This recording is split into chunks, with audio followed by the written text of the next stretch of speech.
Hi, today I'm going to talk about a Python all-in-one example. So why do I talk about all-in-one example before we start the syntax? So when I was back into my university, I was the professor.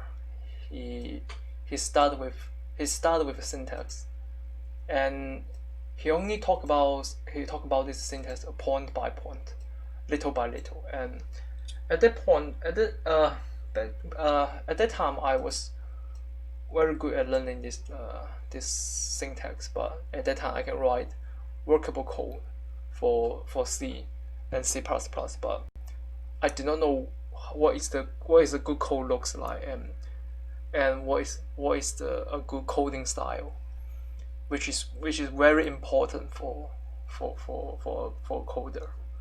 So that's why I'm going to start with all-in-one examples to let you know what is a good code looks like.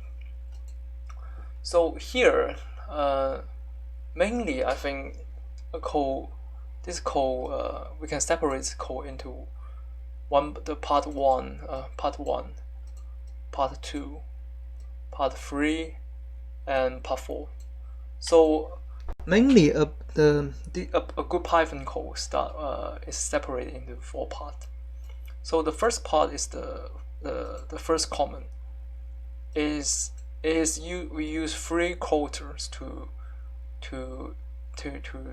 inform that this is the first command, and it includes some information for the whole script. Like it starts with like when do I create this code, and who is the author of the code, and what is the script do. So it gives information to help you and other people who read your code to quickly understand what your code is doing.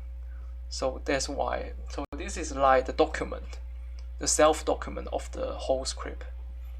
Then the second part is to import the library.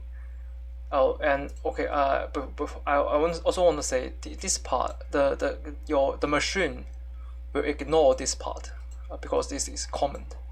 The machine will ignore this part. I will talk about it later. And then part 2, 3, and 4 is the main part of the program. So you start with import library. I will talk about library in part 5 after we finish the syntax. Then the part 3 is optional. Is to define a function. We will talk about define a function later in the course. So then part number 4 is the real start. We call it main. We call it main part.